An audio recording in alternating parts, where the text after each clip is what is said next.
तो हेलो दोस्तों, कैसे हो आप सब लोग। आशा करता हूँ ठीक होंगे। तो आज हम बीकॉम फिफ्थ सेमेस्टर का एडवर्टाइजिंग का क्वेश्चन पेपर लेकर आ चुके हैं, जो कि 2023 का लेटेस्ट पेपर है।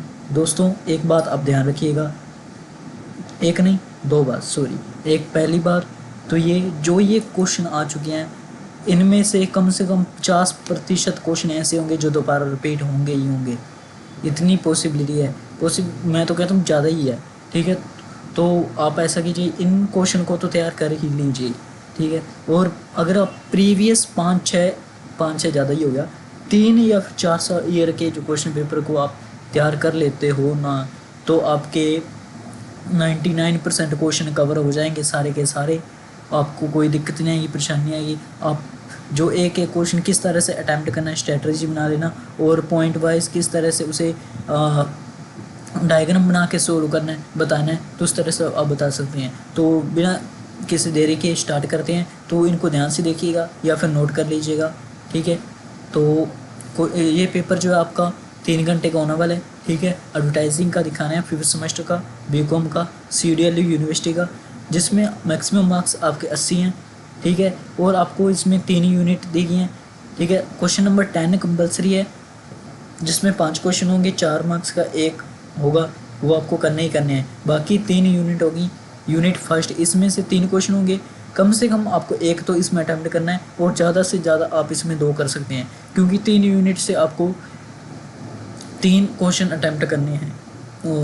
4, क्योंकि एक एक तो हर यूनिट से करना है, और एक जो फालतू एक्स्ट्रा करना है चौथा, वो आपको किसी भी यूनिट से कर सकते हो आप। तो यूनिट फर्स्ट में फर्स्ट क्वेश्चन है, explain the concept, importance and components of media decision.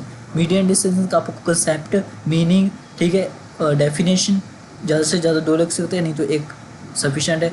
Meaning, conclusion भी लिख सकते हो। कंक्लूजन मीनिंग में ना लिखो तो बढ़िया है, लेकिन लास्ट में अगर आप कंसेप्ट लिख रहे हो, मीनिंग, ठीक है, उसके बाद इसकी इंपॉर्टेंस, पॉइंट वाइज डायग्राम बना के, और कंपोनेंट आपको डायग्राम एक शीट पे पूरी पे आपको चित्र बना के उसे एक्सप्लेन थोड़ा थोड़ा कर देंगे तो बढ़िया है, और लास्ट में आपको कंक्लूजन लिखना है। And next question, question number 2 क्या है, what do you mean bye advertising objective. Advertising के ऑब्जेक्टिव्स क्या हैं, उद्देश्य क्या हैं, ठीक है, इनको आपको लिखना है, एलोबरेट करके लिखना है। तो इसका भी आप डायग्राम बनाइएगा। ठीक है, डायग्राम बनाने के बाद आप इसे पॉइंट वाइज अलग पेन से आप हाईलाइट करो उस पॉइंट्स को, तो बहुत ही बढ़िया है। उससे ज़्यादा तो कुछ है नहीं, क्योंकि वो आपने किया होगा। और बीच बीच में अगर आपने जैसे एक पॉइंट लिख लिया और आपने उसे एक्सप्लेन कर दिया ब्लू पेन से, तो आपको बीच बीच में कोई ऐसा डाटा मिलेगा या फिर वर्ड होगा जो एक्स्ट्रा हो, जो कि ज़रूरी है, उसे आप हाईलाइट भी कर सकते हैं। ठीक है, अंडरलाइन करके उस पॉइंट को, ताकि फिर जो एग्जामिनर है वो पूरा आपकी नहीं पढ़ता है, पॉइंट देखता है और देखता है इस बच्चे ने हाईलाइट कर रखा है, सही है, तो आपके नंबर दे देता है। And third question is, write down various factors affecting media choice and media scheduling. Media को अफेक्ट करने वाले और मीडिया के शेड्यूलिंग क्या है, इनको आपको एक्सप्लेन करना है। एंड यूनिट सेकंड में एक्सप्लेन डैगमार। दोस्तों डैगमार क्वेश्चन आएगा ही आएगा, चाहे 16 नंबर में आए चाहे 4 नंबर में आए। इसकी फुल फॉर्म भी बहुत इंपॉर्टेंट है, तो आप इस कंसेप्ट को बहुत ही अच्छे से तैयार कर लीजिएगा। ठीक है, इसका बताना अप्रोच क्या है, और एवेल्यूएशन ऑफ एडवर्टाइजिंग आपको बता देना है। एंड नेक्स्ट, अब फिलहाल मैं बाहर ना होने का कारण नहीं, तो आपको एक्सप्लेन करता बुक से, और किस तरह से आपको डायग्राम बनाना है, अप्रोच कैसे लेनी है, पेपर कैसे अटेम्प्ट करना है, हर चीज़ एक एक चीज़ आपको पेपर में क्या करना है सब कुछ आपको बताता। अगर मैं बाहर हूँ इसीलिए सॉरी दोस्तों। सेकेंड यूनिट में जो सेकेंड क्वेश्चन यानी कि ओवरऑल फिफ्थ क्वेश्चन है, explain the role of advertising appeal in marketing of products. ठीक है, मतलब explain the role of advertising appeal की अपील बतानी है आपको इन द मार्केटिंग और प्रोडक्ट में क्या रोल है, भूमिका क्या निभा रहा है। क्वेश्चन नंबर 6 क्या, how do you prepare advertisement for service. ठीक है, अपनी सर्विस के लिए कैसे आप एडवर्टाइजिंग तैयार करेंगे, ठीक है, उसे एग्जीक्यूट किस तरह से करेंगे, इसको आपको डिटेल से बताना है। डायग्राम किसी भी क्वेश्चन का आपको छोड़ना नहीं है, बार बार कह रहा हूँ, दोबारा कह रहा हूँ, फिर से कह रहा हूँ। ठीक है, यूनिट थर्ड में क्वेश्चन कौन सा है, what do you understand by advertising agency. दोस्तों एडवर्टाइजिंग एजेंसी से क्वेश्चन आएगा ही आएगा, हर बार आएगा, 101% आएगा, ये मेरी गारंटी है। तो आपको इसको तैयार करना है। ठीक है। एडवर्टाइजिंग एजेंसी क्या, आप क्या समझते हैं? Explain its role in advertising, advertising में इसकी क्या भूमिका है? दोस्तों इसके 3-4 मुख्य पॉइंट बनेंगे, उसके फिर सब पॉइंट्स हैं। आपको मुख्य पॉइंट्स में थोड़े थोड़े, एक मुख्य पॉइंट ले लिया, जैसे सोशल के लिए क्या इसके रोल है, उसके 3-4 पॉइंट हो गए, आगे भी 2-3 होंगे। इस तरह से आपको 3-4 ले लेने हैं, ज़्यादा करने नहीं, ताकि आपको पॉइंट से भी लगभग 16 कंप्लीट हो जाए और 3-4 जो मेन पॉइंट है उसमें कंप्लीट हो जाए डायग्राम के साथ।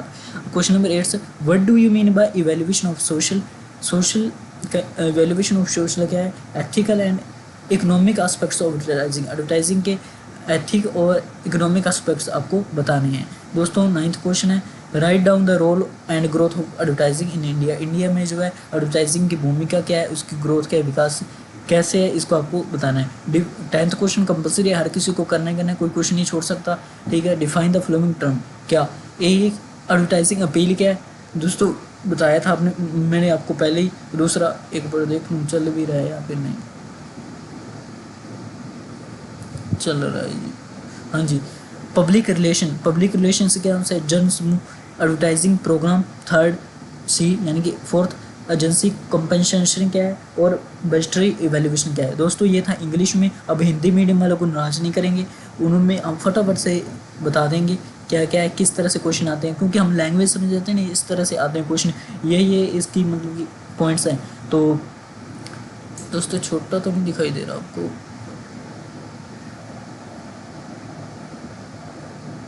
हाँ जी। मीडिया निर्णयों की अवधारणा, महत्व और घटकों की व्याख्या कीजिए। विज्ञापन उद्देश्य से आप क्या समझते हैं, विस्तार में बताएं। ठीक है दोस्तों। तीसरा क्वेश्चन, मीडिया की पसंद और मीडिया शेड्यूलिंग को प्रभावित करने वाले विभिन्न कारकों को लिखिए। सेकंड, विज्ञापन के मूल्यांकन के लिए डैगमार्क दृष्टिकोण की व्याख्या कीजिए। उत्पादों के विपणन में विज्ञापन अपीलों की भूमिका की व्याख्या कीजिए। आप सेवाओं के लिए विज्ञापन कैसे तैयार करते हैं, समझाइए। विज्ञापन एजेंसी से आप क्या समझते हैं, विज्ञापन में इसकी क्या भूमिका स्पष्ट कीजिए। विज्ञापन के सामाजिक, नैतिक और आर्थिक पहलुओं के मूल्यांकन से आप क्या समझते हैं। भारत में विज्ञापन की भूमिका और विकास को लिखिए। निम्नलिखित पदों को परिभाषित कीजिए। विज्ञापन अपील, जनसंपर्क, विज्ञापन कार्यक्रम, एजेंसी, मुआवजा, बजटीय मूल्यांकन। दोस्तों ये थी हमारी वीडियो अच्छी लगी हो तो लाइक शेयर कमेंट कीजिएगा, चैनल को सब्सक्राइब कीजिएगा। कोई जानकारी चाहिए हो तो कमेंट करके जरूर पूछ सकते हैं, हम बताएंगे, कोशिश करेंगे। तो आज की वीडियो में बस इतना ही, मिलते हैं नेक्स्ट वीडियो में। चैनल के साथ बने रहिएगा। Thank you.